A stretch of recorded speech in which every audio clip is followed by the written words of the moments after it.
Ciao a tutti, io sono Nell'Irfa e oggi mi trovo su New World. Oggi andremo a spiegare come funzionano le varie fazioni e come sceglierne una.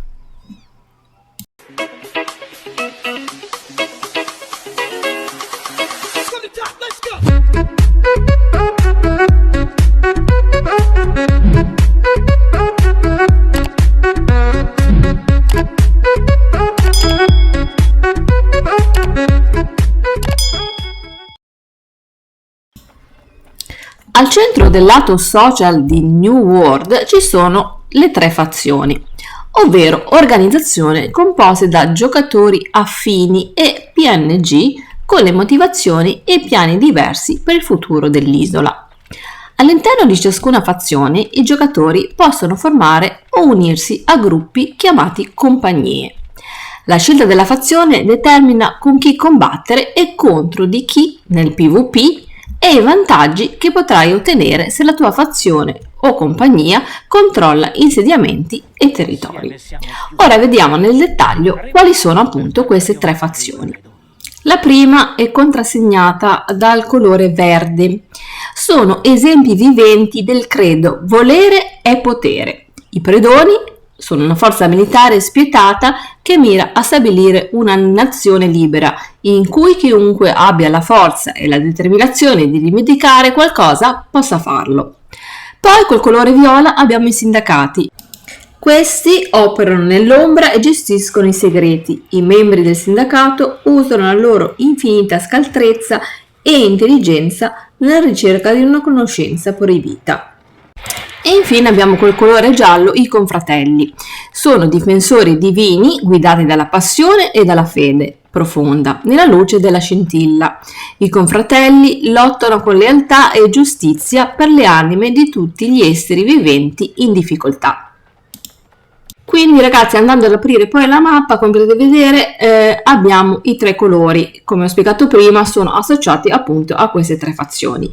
Man mano che andremo poi a fare il PvP si andranno poi a acquisire nuovi territori e quindi queste fazioni, ora come potete vedere magari sono quasi grandi della stessa grandezza, ma poi man mano ci sarà chi avrà più territori e chi ne avrà di meno.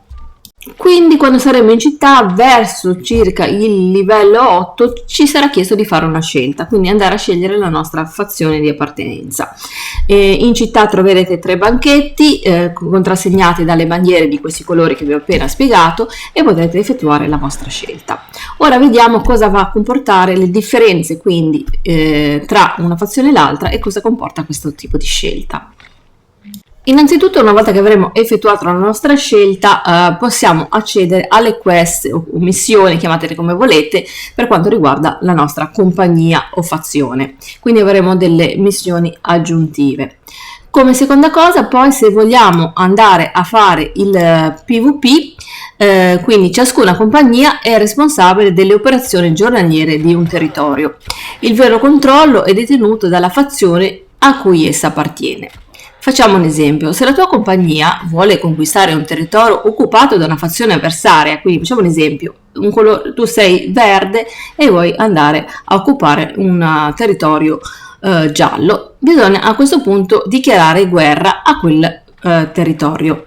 Però a questo punto, per poter dichiarare guerra, il territorio che vogliamo andare a conquistare deve essere stato indebolito, quindi deve essere vulnerabile. E quindi è possibile dichiarare guerra a un territorio solo se è stato sufficientemente indebolito da una fazione avversaria. Quindi ragazzi, come vi dicevo prima, una volta che abbiamo scelto la nostra fazione possiamo accedere alle missioni. Queste missioni possono essere suddivise in missioni di PvE, quindi faccio un esempio: vai a uccidere un determinato boss, vai a uccidere un tot di mostri, eccetera, e anche missioni PvP, quindi c'è questa differenza. Quindi ogni volta che andremo a completare una missione PvE avremo una ricompensa. Quindi con le ricompense della fazione si potrà acquistare equipaggiamenti, oggetti specifici della tua fazione. Invece, per quanto riguarda le missioni PvP, dovremo andare a svolgere attività come per esempio recuperare informazioni strategiche, consegnare messaggi e oggetti importanti in un altro territorio, oppure pattugliare un'area contro fazioni avversarie. Nel momento in cui accettiamo una missione della fazione PvP, dovremo andare a flaggarci automaticamente, quindi in quel momento noi saremo, cioè potremo essere attaccati anche da altri giocatori. Se decidi di deflaggarti, quindi toglierti appunto da questa situazione di PvP, andremo ad abbandonare automaticamente la missione. Quindi è obbligatorio, se vogliamo fare le missioni PvP, essere sottoposti appunto al discorso di poter essere attaccati in qualsiasi momento da altri giocatori. Se moriamo durante una missione PvP, si perderanno le missioni e dovrai accettarne una nuova. Quindi queste missioni PvP rispetto a quelle di PvE sono un po' più difficili, quindi le andremo forse a fare in orari un po' dove c'è meno probabilità di essere killati, insomma, per farla breve. Quindi facendo le missioni di PvP cosa andiamo a guadagnare? Andiamo a guadagnare sempre questa valuta che ci servirà poi per acquistare oggetti, ma in più riceveremo altri reward. Ma soprattutto andremo anche a guadagnare influenza per la nostra fazione. Quindi ragazzi, sarà molto importante avere diciamo il controllo di più territori, quindi avere la fazione con maggior controllo, perché questo va anche a determinare poi i territori e quindi anche la possibilità di avere più risorse. Questo è un aspetto molto importante.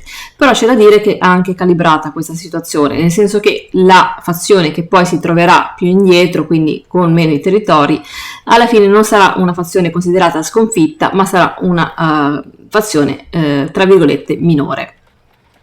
C'è da dire inoltre una nota molto importante che entrambe tre fazioni avranno sia le stesse caratteristiche di base, quindi non va a influire in alcun modo la scelta di fazione in questo senso.